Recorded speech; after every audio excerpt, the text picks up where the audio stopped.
un obrero que trabajaba en el fondo de un pozo se topó con un cadáver espantoso. La piel y la carne estaban completamente deshechas.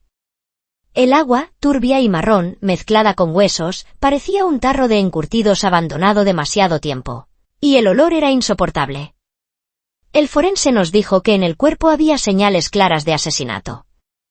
Y al seguir esas huellas, no solo dimos con el responsable, también nos asomamos a un abismo de maldad. Al principio llevamos el caso pensando que quizá acabaría siendo un expediente sin pistas. Según el forense, aquellos restos llevaban sumergidos al menos más de 2 años. Y, además, ni en el cadáver ni en el pozo encontramos nada que sirviera para identificar a la víctima. El forense sacó 2 puntos clave de los huesos. Primero, cuando lo encontramos, el cráneo estaba separado del tronco, y en las vértebras del cuello había un corte hecho con un filo. Lo más probable, esa fue la herida mortal. Segundo, faltaba el dedo meñique del pie izquierdo. Esa lesión era anterior al corte del cuello. En resumen, el informe podía quedar así: varón de alrededor de 1,65 metros, fallecido entre los 40 y los 50 años, restos sumergidos en el pozo entre 2 y 3 años. Causa de la muerte, degüello o decapitación, con ausencia del dedo meñique del pie izquierdo. Es decir, la única característica real que teníamos era que a ese hombre le faltaba un dedo. Si era un mendigo o alguien sin hogar, investigar sería todavía más complicado. Y para colmo, la aldea del pozo estaba perdida. Desde el pueblo más cercano había más de 1 hora en coche, quedaban menos de 40 casas. Revisamos el registro policial y en los últimos 5 años, allí no constaba ni una sola denuncia por desaparición. Eso significaba que la víctima, con mucha probabilidad, no era de la aldea. Quizá ni siquiera del distrito. Publicamos un aviso por la radio, la televisión y la prensa local para buscar desaparecidos que encajaran con la descripción. Parecía que no saldría nada, pero de pronto una chica joven se presentó en la brigada. Se llamaba Irene, tenía 22 años, acababa de graduarse y todavía no tenía trabajo.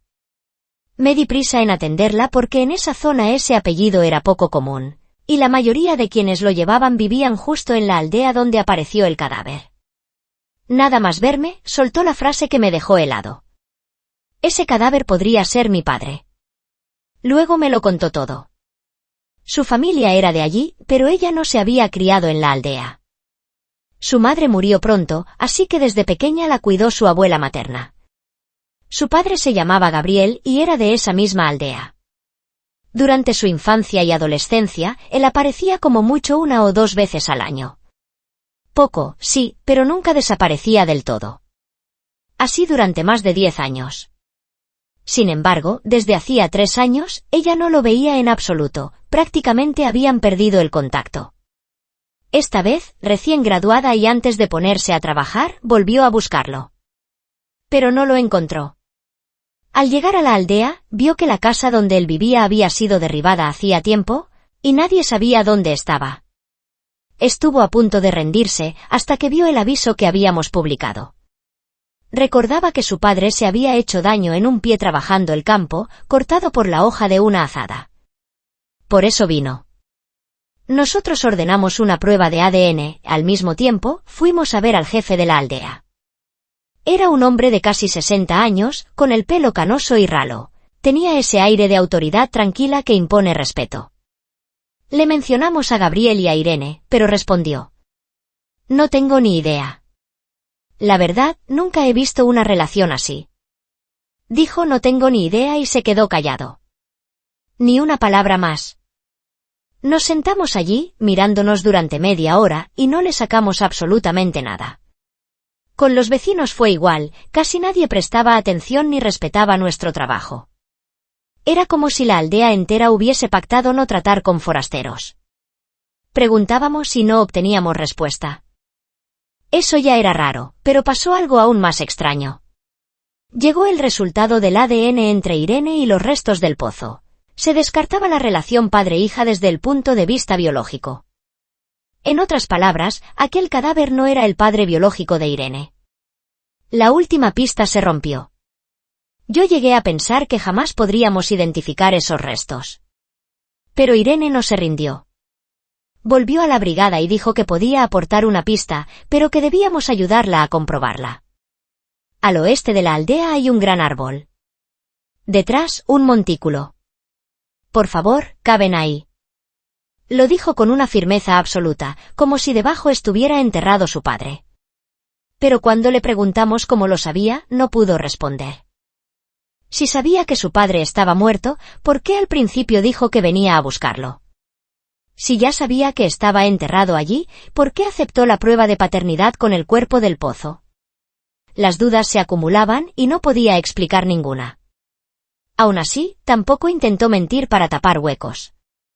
Era joven, ingenua, y se notaba que ni siquiera sabía mentir. Pero su mirada era extrañamente decidida. Sin pruebas, yo igual le creí. Informé al jefe navarro. Aprobó la operación y me dijo que llevara más gente. Además, me insistió en elegir bien el momento, evitar cuando hubiera muchos vecinos, y mejor que nadie nos viera. Le hice caso. Después del primer fracaso, había investigado un poco más sobre esa aldea, estaban demasiado unidos. Ni una rama se podía tocar sin permiso del jefe. Cerrados, incluso arcaicos. Fuimos antes del amanecer al lugar que Irene señaló. Éramos 5 y llevábamos un coche lleno de herramientas. Al salir, mi compañero Sergio se quejó. ¿De verdad hace falta tanta gente? Con 1 o 2 sobra, si solo es cavar un hoyo. Pan comido. Y sí, encontramos un cadáver. Pero lo importante no fue el hallazgo, sino el proceso. Al principio era tierra, y enseguida empezamos a topar con piedras. Una tras otra, algunas del tamaño de un puño, otras como un balón. Estaban apiladas y los huecos rellenados con tierra, y cavar se volvió un infierno. Sergio, el que decía pan comido, empezó a ponerse de mal humor. Bajo esa capa de piedra, a unos 2 metros, apareció un esqueleto blanco. No quedaba carne, al menos 2 o 3 años. Sin forense allí, igual vimos lo imposible, el esqueleto estaba lleno de fracturas, tantas que costaba creerlo. A todos se nos cambió la cara. Porque la conclusión era la misma, lo habían matado a pedradas. Primero empujaron a la víctima dentro de un hoyo ya preparado, luego, desde arriba, el asesino empezó a lanzar piedras. Mientras el hombre moría o quedaba inconsciente, lo cubrieron con tierra. Yo hasta quise creer que murió al instante. Porque si no, significaba que le trituraron los huesos, que sufrió un dolor insoportable y que lo enterraron vivo. Era espantoso. Ya no era solo asesinato, era tortura. O, más exactamente, un castigo. Un castigo con piedras, una forma de ejecución a golpes hasta la muerte, enterrando medio cuerpo y apedreando a la víctima. Normalmente, a los hombres se los enterraba desde la cintura, a las mujeres, desde el pecho. El ejecutor no paraba de tirar piedras. Y esas piedras se elegían con cuidado para asegurar una muerte lenta, con un dolor absoluto. Es un castigo real, existió en la historia y todavía existe hoy. Entonces, ¿lo hicieron por venganza o por diversión, aplicando deliberadamente ese castigo a la víctima? Si era así, el odio tenía que ser profundo. Porque es un método diseñado para que el otro muera sufriendo. Cuando ya amanecía del todo, acordonamos la zona y pedimos refuerzos para evitar que se juntara demasiada gente curiosa. Al poco, los vecinos se dieron cuenta. Se quedaron alrededor mirando, pero no hubo el caos que esperábamos. El jefe de la aldea también llegó. Y cuando supo que habíamos desenterrado restos, incluso se mostró amable, y preguntó si quería movilizar a los hombres del pueblo para ayudar. Por supuesto, lo rechazamos con diplomacia. Lo que me quedó grabado fue esto, ni él ni los que observaban parecían asustados, ni siquiera sorprendidos. Me hizo pensar, sin querer, que quizás sabían quién era esa persona, y sabían que había muerto allí, y no les importaba. Llevamos los restos al forense.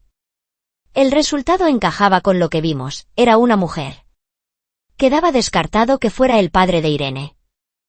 Llevaba enterrada unos 3 años y por la edad ósea, habría muerto con unos 20. Entonces teníamos 2 problemas enormes. Primero, ya eran 2 cadáveres sin identificar. El forense estimó que el momento de la muerte de ambos era cercano, Así que no se podía descartar que estuvieran relacionados, ni que hubiera un mismo culpable. Si murieron dentro de un mismo suceso, ese suceso habría ocurrido hace 3 años. De inmediato mandé a un equipo a averiguar si 3 años atrás pasó algo especial en la aldea. Y, al mismo tiempo, pensé en algo. ¿No era precisamente hace 3 años cuando Irene perdió el contacto con su padre? Segundo, más importante aún, ¿quién era realmente Irene? Yo sentía que, si resolvíamos ese punto, el primero también se aclararía. Ella era la llave. Así que la citamos otra vez. Sergio y yo la interrogamos. Lo que queríamos saber, por encima de todo, era cómo supo que bajo ese montículo había un cuerpo. Irene dudó mucho, se fue por las ramas y no dio una explicación convincente. Empezamos a presionarla, si no decía la verdad, tendríamos que tratarla como sospechosa, porque solo el asesino conoce el lugar exacto de un cuerpo oculto. Aún así, sabíamos que era poco probable que ella fuera la culpable. Primero, porque vino por voluntad propia. Segundo, porque era delgada y frágil, cavar ya le costaría, y cargar piedras enormes. Y además dominar a alguien fuerte para matarlo a pedradas, era absurdo. Era evidente que ella tenía una información que nosotros aún no teníamos. Y tras insistir una y otra vez, al final lo soltó, tartamudeando. Fue mi padre. Él lo sabía. No yo. Mi padre. Como era de esperar, todo volvía a Gabriel. Al menos nuestro instinto no fallaba. 3 años atrás, en esa aldea tuvo que ocurrir algo grande. ¿Qué fue? Tal vez la desaparición de Gabriel y la muerte de esos 2 desconocidos eran piezas del mismo desastre. Aún intentábamos entender cómo Gabriel supo la ubicación del entierro y cuando se lo dijo a Irene, cuando el jefe Calderón irrumpió con una noticia que nos dejó helados. ¡Rápido! El asesino acaba de venir a entregarse. Sergio y yo nos miramos, sin entender nada. ¿Cómo que se entregó? La persona que vino era, extraña. ¿Cuánto de extraña? Se llamaba Julián y tenía 77 años. Y sí, estaba fuerte. Pero el crimen fue hace 3 años, cuando él tenía 74. ¿De verdad un hombre de 74 años podía matar con facilidad a 3 personas? 2 hombres de mediana edad, de 40 y tantos o 50, y una chica joven y sana. Pues Julián confesó también la muerte de Gabriel. Dijo que había matado a 3, el cadáver degollado del pozo, la víctima enterrada bajo piedras y a Gabriel. No hacía falta hablar de la fuerza que exige cargar y lanzar piedras. Solo el hecho de mover varios cuerpos y ocultarlos en distintos lugares ya consume una energía brutal. Pero Julián trajo una prueba decisiva, fue el primero en señalar dónde estaba el tercer cuerpo, el de Gabriel, el padre de Irene. Y lo más importante, tal como dijo, encontramos sus restos. Un final atroz. Estaba enterrado en un bosque de bambú al este de la aldea. Cuando lo desenterramos, todos los presentes se quedaron paralizados. En la tierra negra y húmeda apareció un cadáver casi completamente calcinado. Había también carbón y leña. Como lo quemaron cuando aún vivía, aunque llevaba 3 años enterrado, el cuerpo no se había descompuesto del todo. Al sacarlo, estaba en un estado espeluznante, media parte negra y carbonizada, la otra reducida a hueso seco. Parecía que todavía quedaba piel pegada al esqueleto, pero en realidad ya no había carne. Las cuencas, oscuras como pozos. La boca abierta, clavada en el dolor. Yo podía imaginarlo gritando, retorciéndose. Horror puro. El forense que nos acompañaba revisó la postura encogida del cuerpo y dio una primera conclusión, cruel y directa, lo arrojaron a un hoyo y lo quemaron vivo. Solo después de encontrar a Gabriel empezamos a tomar en serio la confesión de Julián. Porque, como mínimo, demostraba que sabía exactamente qué ocurrió hace 3 años. Si no, ¿cómo iba a conocer el lugar preciso donde estaba enterrado Gabriel? En el interrogatorio, Julián relató con detalle sus crímenes de hace 3 años. Dijo que él y Gabriel se pelearon por tierras de cultivo y que, desde entonces, se odiaban. Aquella noche, cuanto más lo pensaba, más rabia le subía, y decidió vengarse. Sabía que Gabriel tenía la costumbre de, antes de dormir, ir a una tienda cerca de la entrada de la aldea a comprar una botella de cerveza. Así que lo siguió en silencio. En un tramo oscuro sin farolas, le golpeó la nuca con una piedra y lo dejó inconsciente. Luego lo arrastró hasta el lugar donde después encontramos el cuerpo. Cavó un hoyo y lo tiró dentro para ocultarlo. Reunió leña, la echó en el hoyo y prendió fuego. Cuando casi se consumió, lo cubrió con tierra. Pero justo entonces, una pareja de padre e hija pasó por allí y lo vio. Así que los mató también. El hoyo de Gabriel ya estaba tapado, así que tuvo que improvisar. A la chica la llevó hasta el gran árbol, cavó un hoyo, la apedreó y la enterró. Al padre lo arrastró hasta el pozo y lo arrojó dentro. Esa era toda la verdad. Además, dijo que la azada con la que cavó el hoyo aún estaba en su casa como prueba. También estaba dispuesto a llevarnos a los lugares. En resumen, su actitud era demasiado dócil. Pero al escucharlo, Sergio y yo nos quedamos en blanco. Incluso con todas esas pruebas preparadas, costaba creer que no estuviera cubriendo a alguien. El problema era simple: con 74 años, matar a 3 personas en una noche, arrastrar cuerpos, enterrarlos y ocultarlos en distintos puntos, era una barbaridad física. Ni un atleta profesional lo haría con facilidad. Su relato sonaba a broma. Y ahora tenía 77. A esa edad, no solo nosotros, hasta la ley los toca con dificultad. Sí, se le puede detener. Sí, se le puede condenar. Pero sería casi simbólico. Podía ocurrir que no pisara prisión ni un minuto. Con tal de no estar ciego, cualquiera se daba cuenta de que estaba cargando con la culpa de otro. Había demasiados detalles que no sabía explicar. El más simple: ¿quiénes eran ese padre y esa hija? Su respuesta fue: no lo sé. No eran del pueblo. Serían forasteros que pasaban por aquí. Sí, claro, a las 3 de la madrugada, un padre y una hija caminando por una aldea perdida en la montaña, a más de 20 kilómetros de la ciudad del distrito.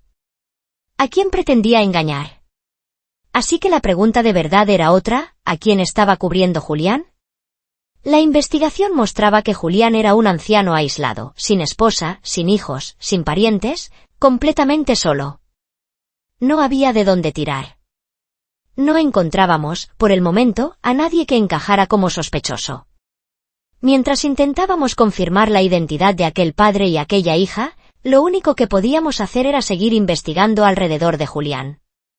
Y, siendo honestos, si pasaba el tiempo sin aparecer una pista nueva y desde arriba seguían presionando, lo más probable era que nos obligaran a cerrar el caso condenando a Julián como culpable. Al fin y al cabo, hablábamos de 3 cadáveres. Era demasiado grave. Pero antes de que pudiéramos profundizar por ese camino, llegó un giro aún mayor. Y lo trajo Irene. Sobre esa chica, la verdad, nunca habíamos entendido del todo quién era ni qué buscaba, sobre todo porque sabía tantas cosas. Era evidente que nos había ocultado mucha información. Esta vez, después de ver con sus propios ojos el cuerpo de su padre, vino ella misma a buscarnos y dijo que tenía algo importante que contar. Con todo lo ocurrido, Sergio y yo dejamos lo demás a un lado para atenderla. Apenas se sentó, con la cara hecha polvo, soltó: mi padre, de verdad está muerto. Entonces ya no tengo por qué seguir callándome. Antes me callé porque tenía miedo de hacerle daño sin querer. Dicho eso, rebuscó en su bolso y sacó un cuaderno viejo, forrado en piel marrón, gastado por el tiempo. Esto me lo mandó mi padre antes de desaparecer, hace 3 años. Y por esto sé dónde están enterrados. Sergio y yo nos miramos. Sonaba imposible. Aquello chocaba de frente con la confesión de Julián. En su historia a medias, Gabriel moría primero y después aparecía ese padre con su hija. Pero en el cuaderno de Gabriel figuraban los lugares donde estaban enterrados. Eso bastaba para demostrar que Julián se lo estaba inventando. Abrí el cuaderno con prisa y lo revisé con Sergio, pero no vimos nada útil. Dentro solo había notas sueltas, como un diario cualquiera, faenas del campo, apuntes cortos, casi siempre 2 o 3 palabras. Nada importante. Entonces Irene lo explicó. Antes yo tampoco lo entendía, pero luego descubrí que todo lo que escribió está cifrado. Se me encogió el estómago. ¿Qué tuvo que pasar para que hasta su diario, algo tan íntimo, tuviera que esconderlo así? Irene dijo que su cumpleaños era el 26 de abril de 1981. Siguiendo ese orden, cada número correspondía a una línea, y cada página del diario tenía un significado distinto, casi siempre, direcciones. La penúltima entrada señalaba la ubicación del pozo. Por eso, desde el principio, ella había prestado atención al caso. Y la última entrada apuntaba al montículo bajo el gran árbol, al oeste de la aldea. Así que era eso. Sergio cogió papel y boli y empezó a descifrarlo allí mismo, comparando líneas y números. Yo levanté la mirada y le hice a Irene una pregunta que llevaba tiempo queriendo hacerle. ¿Cómo era su padre, en su recuerdo? Irene bajó la cabeza. Pensó un buen rato, y luego nos habló despacio, como si le diera miedo romper algo. Por los relatos sueltos que su abuela le había contado durante años, ella sabía más o menos cómo se habían conocido sus padres. En 1977 se reanudaron los exámenes de acceso a la universidad. Gabriel salió de aquella aldea remota como quien se arranca del barro y conoció a la madre de Irene en la universidad. En aquella época, un universitario era una rareza valiosísima. Tras graduarse, gracias a sus notas excelentes, a ambos los retuvieron para trabajar en la institución. Se casaron allí mismo y tuvieron a Irene. Pero la felicidad duró poco. En 1985, cuando Irene tenía 4 años, su madre murió por una enfermedad. Desde entonces, Gabriel pareció convertirse en otra persona. Dejó a Irene al cuidado de la familia materna y él volvió solo a su pueblo. Y se quedó allí más de 10 años, hasta morir. Yo no lo entendía. En aquella época, siendo universitario, ¿por qué volver a una aldea pobre para hacerse campesino? Irene asintió. Eso digo yo. Y además, por lo que he oído, insistió en volver. La universidad no quería, incluso le retuvieron el expediente. Por eso, cuando regresó, en realidad no pudo conseguir un trabajo decente. Pero no es solo eso. Lo importante es, ¿qué razón lo obligó a dejar a su hija y a renunciar a aquel estatus, para volver a ser un simple campesino? ¿De verdad ese lugar tenía tanto poder? No podía ser. Tenía que existir un motivo que lo forzaba a quedarse.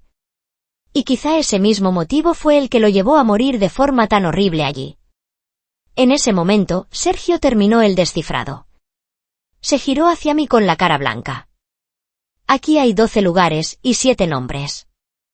12 lugares. Yo también me quedé helado. Había nombres. Sergio miró sus notas y siguió. Sí. 12 lugares. No aparece dónde enterraron a Gabriel, pero sí está el pozo y también el punto bajo el árbol. Eso significa que en esa aldea podrían existir otros 10 escondites. Yo no podía creérmelo. ¿Y esos nombres, dicen quiénes son? No. Pero si los cruzamos con los lugares, lo más probable es que sean las víctimas. Sergio señaló uno con la punta del boli. Y en la misma página donde aparece el último entierro, sale este nombre, Alba. Me puse de pie de golpe. Busca ese nombre ahora mismo. Yo voy a informar a Calderón. 10 puntos de enterramiento, esto no es poca cosa. Salimos a toda prisa. Lo que Irene nos había traído era, literalmente, una bomba. Pero, al mismo tiempo, una idea me cruzó la cabeza y no la dije en voz alta, porque Irene seguía allí, y todo giraba alrededor de Gabriel. El diario indicaba con claridad dónde estaban enterrados aquel padre y aquella hija. Eso significaba que la muerte de Gabriel debía analizarse aparte. Él, sin duda, no murió en el mismo momento que ellos, incluso podía no estar relacionado con el mismo suceso. En otras palabras, los enigmas de este caso todavía eran demasiados. ¿Qué demonios había pasado en esa aldea? Cuando se lo conté todo a Calderón, se quedó quieto unos segundos. 10 puntos de enterramiento. Yo asentí, firme. Sí. Es muy posible que Gabriel los haya observado durante más de 10 años y lo haya anotado en secreto. Ahí dentro hay cosas que nadie conoce. Yo creía que era algo que implicaba a toda la aldea. Si no, Julián no habría aparecido de repente para cargar con la culpa. Era obvio, querían cerrar el caso y evitar que siguiéramos investigando. No. Ven conmigo, dijo Calderón, levantándose de golpe. Me llevó hasta un compañero y le ordenó que encendiera el viejo ordenador de pantalla gruesa. Revisa esa aldea. ¿En los últimos años han llamado a la policía por algo? Civil, penal, lo que sea. Todo. El compañero buscó en los archivos digitales y el resultado fue tan raro que hasta él se quedó desconcertado. Nada. Al menos en los últimos 4 años registrados, no hay ni un solo aviso. Calderón suspiró. Sabía que ibas a acertar. Esto está relacionado con toda la aldea. Y yo lo entendí al instante. Un pueblo de unas pocas decenas de familias, por aislado que sea, no puede pasar años sin un solo problema que requiera llamar a la policía, salvo que lo resuelvan todo por su cuenta. Es decir, aplicaban sus propias reglas. Todos los conflictos se arreglaban dentro. Y sí, eso incluía ejecutar a quienes consideraran que merecían morir. Como si fuera un clan donde la ley familiar lo es todo. En ese momento recordé lo de la exhumación anterior. Sergio y yo pensábamos ir solo los dos, pero Navarro insistió en que lleváramos más gente, y acabamos yendo 5 en un coche. Tal vez Calderón ya había olido que aquella aldea escondía algo. Navarro soltó, irritado. No digas tonterías. Llevo años aquí. ¿Cómo no iba a haber oído rumores? Solo decían que eran cerrados y brutos. No imaginé que esto se iría tanto de las manos. Sí. Irse de las manos era lo verdaderamente aterrador. Yo había pensado mucho. No fui a buscar a Calderón para pedirle que entrara en la aldea a acabar los 10 puntos de inmediato. Lo más urgente era reconstruir qué pasó exactamente hace 3 años, si la muerte de Gabriel y la de ese padre con su hija pertenecían al mismo suceso o no. La aldea daba miedo, sí. Pero más miedo daba que Gabriel, siendo del lugar, hubiese sido asesinado. Calderón asintió en silencio. Bastaba pensarlo un poco para llegar al mismo sitio. Que Julián, con 77 años, se entregara tenía otro efecto: desviar nuestra investigación y ganar tiempo. Tiempo para mover los cadáveres. Eso significaba que, incluso si teníamos las ubicaciones, quizá ya no servían, era muy posible que en esos días ya los hubieran trasladado. Así que lo que venía después era brutalmente difícil. Si al final era un asesinato por honor, si toda la aldea era culpable, ¿cómo se cerraba algo así? La presión era enorme, porque la población del pueblo podía ser 10 veces mayor que la de nuestra brigada. Informar hacia arriba probablemente no obtendría apoyo. Podrían incluso aplastarlo. Porque para los superiores, lo más importante era la estabilidad. Al final, Calderón solo dijo: primero detenemos a Julián. Avisamos al jefe del pueblo de que el caso se va a cerrar. Y lo demás, ni una palabra fuera. Hay que calmar las aguas. Yo sabía que Calderón no iba a dejarlo morir ahí. Poco después, Sergio encontró información sobre Alba. Aún sin un examen forense formal, estaba seguro de que esa Alba era la misma que aparecía en el cuaderno de Gabriel, y que correspondía al esqueleto que habíamos desenterrado. Porque ella llevaba desaparecida 4 años. Y cuando desapareció, su edad, su altura y su complexión encajaban con los restos hallados. La policía local abrió un caso, pero no encontró nada, ni viva ni muerta, nada. Otra pista reforzaba la certeza de Sergio: el padre de Alba, Daniel, tras la desaparición de su hija, inició una búsqueda interminable y también se esfumó. Tanto, que la familia terminó denunciando su desaparición. Padre e hija, ambos sin rastro. Era muy probable que fueran precisamente los 2 cadáveres que habíamos encontrado en la aldea.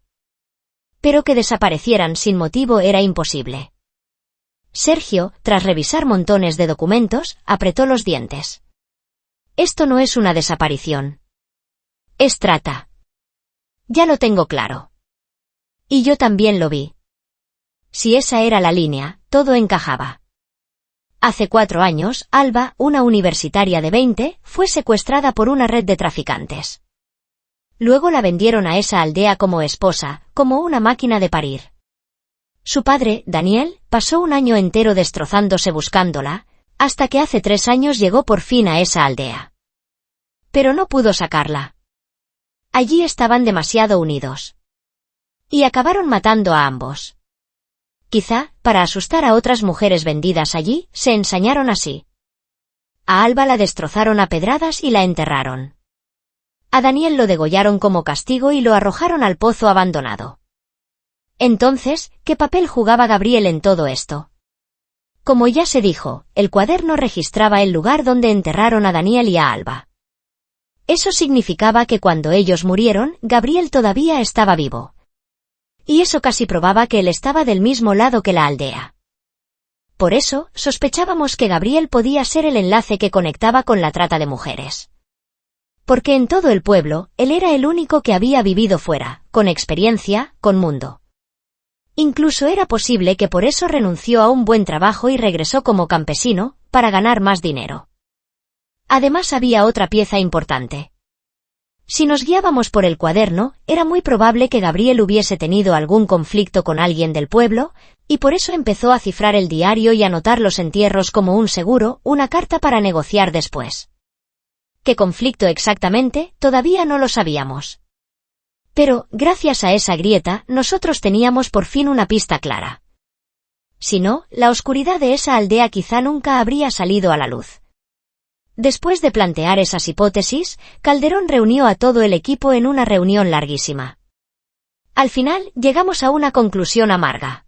Lo único que podíamos hacer era intentar rescatar a las mujeres que quizá aún seguían allí, obligadas a vivir como herramientas de reproducción. Llevar a los culpables ante la justicia tendría que esperar, después de salvar vidas. Pero surgió un problema inmediato. La aldea tenía 35 casas. ¿Cómo saber en cuáles podía estar ocurriendo eso? Revisamos registros, edades, padrones. Al final, identificamos 8 familias con muchas probabilidades. 8. Era un número enorme. Un número que daba miedo.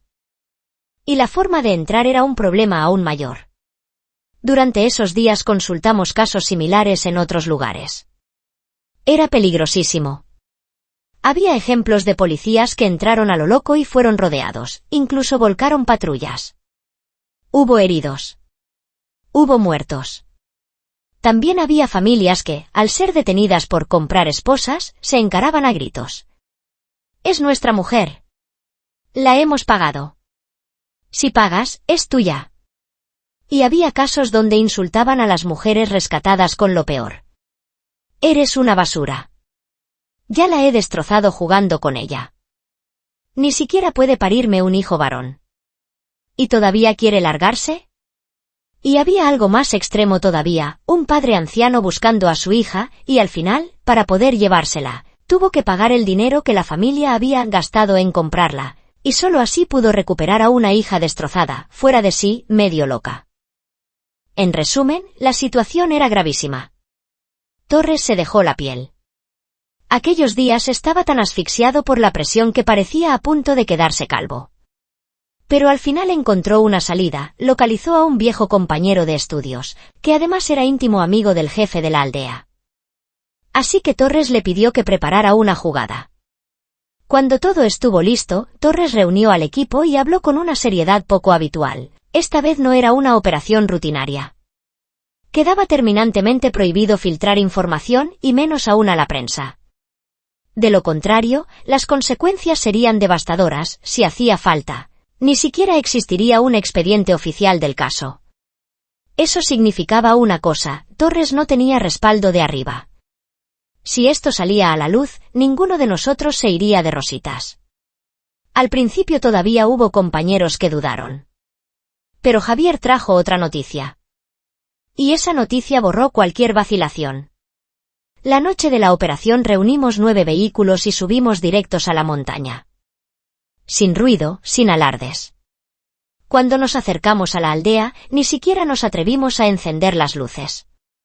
Uno de los coches llevaba un mapa con los puntos de enterramiento marcados para revisarlos uno por uno. Esos lugares estaban tan apartados que, con suerte, no alertarían a los vecinos.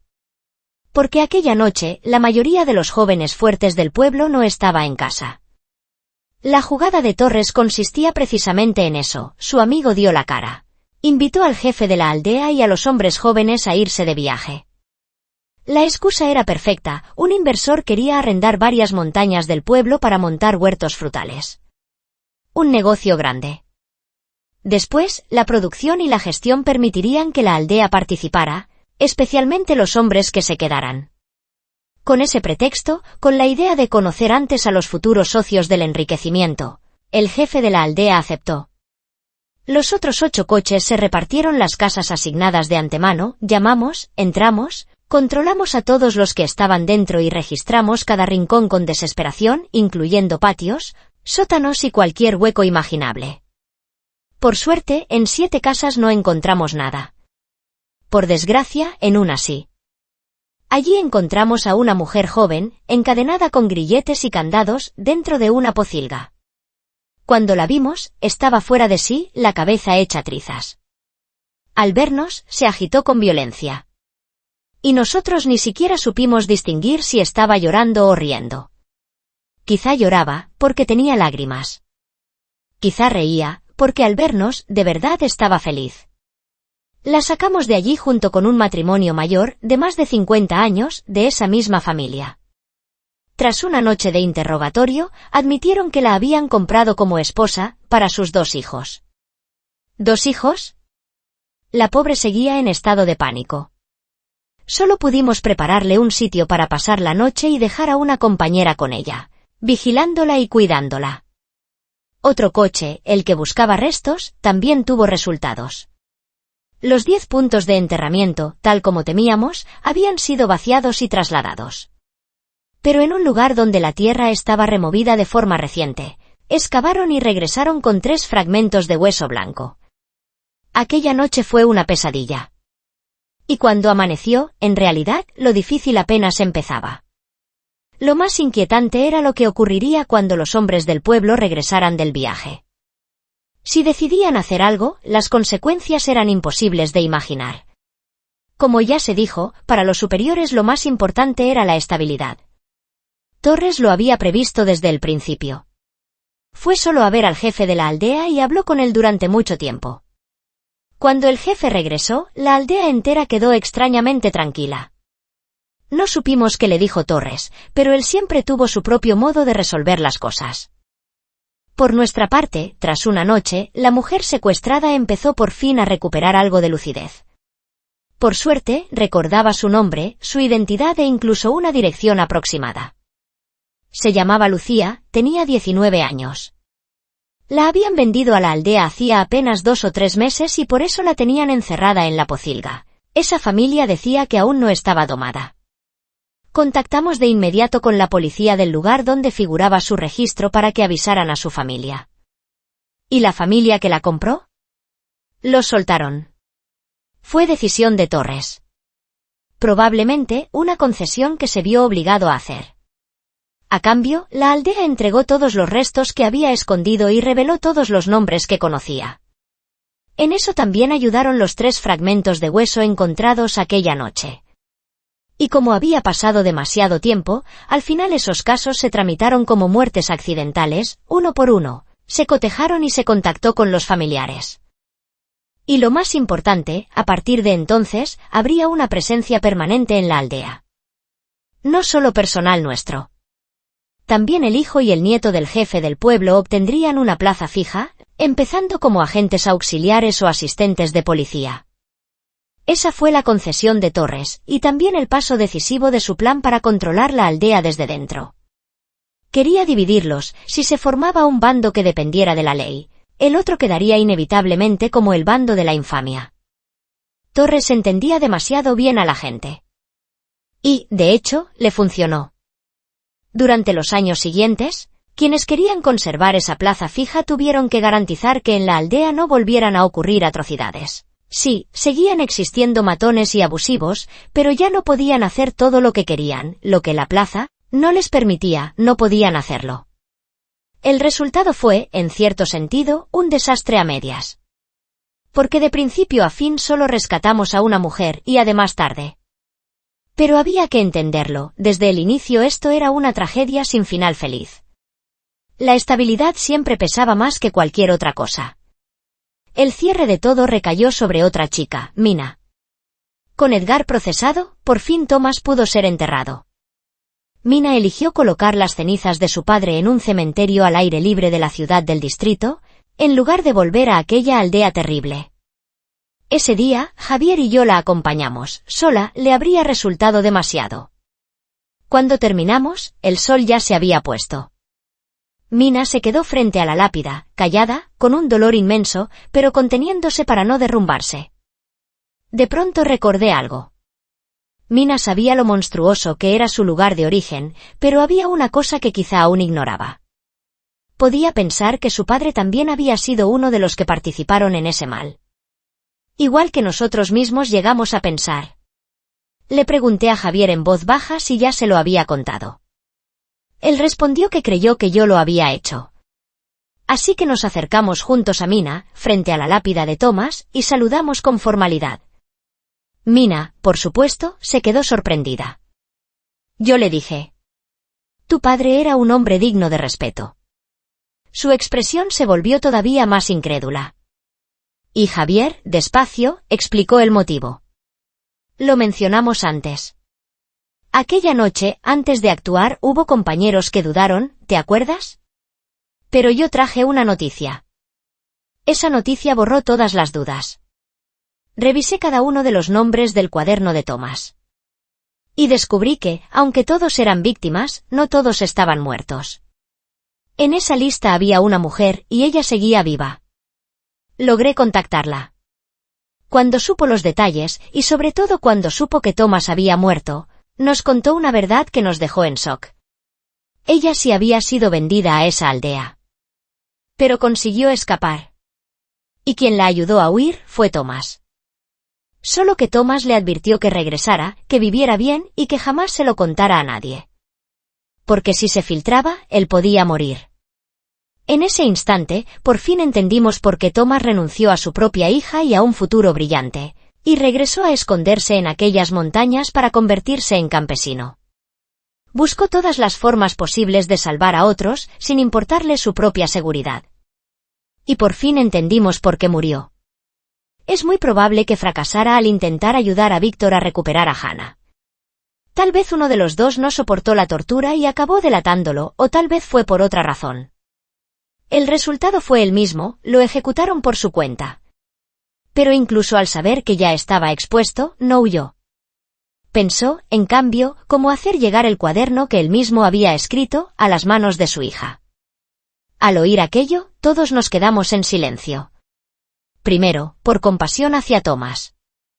Segundo, por la vergüenza de haber dudado alguna vez.